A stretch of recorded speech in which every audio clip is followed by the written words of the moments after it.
ನಮಸ್ತೆ ಸುಪ್ರಭಾತಂ. ಬೆಳಗ್ಗೆ ಎದ್ದು ತಕ್ಷಣ ಕರದೇವಸದೆ ಲಕ್ಷ್ಮಿ, ಕರ ಮಧ್ಯೆ ಸರಸ್ವತಿ, ಕರ ಮೂಲೆ ಸ್ಥಿತ ಗೌರಿ, ಪಬಾತೆ ಕರದರ್ಶನಂ. ನೆಲ ಮೇಲೆ ಕಾಲಿಡುವಾಗ ಸಮುದ್ರವಸನೆ ದೇವಿ, ಪವಕಸ್ತನ ಮಂಡಲೆ ವಿಷ್ಣು ಪತ್ನಿ ನಮಸ್ತುಭ್ಯಂ, ಪಾದಶಸ್ಯಂ ಶಮಸ್ಮವೆ. ಊಟ ಮಾಡುವಾಗ ಅನ್ನಪೂಡೆ ಸದಾಪೂಡೆ ಶಂಕರ ಪಾಣ ಬಲ್ಲವೇ ನಾರವೈವ್ಯತ ಸಿದ್ಧಾರ್ಥಂ ಶಾಂದೇಚ ಪಾರ್ವತಿ.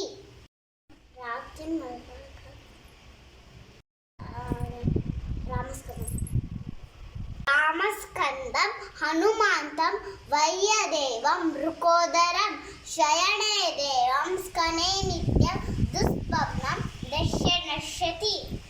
ಧನ್ಯವಾದ.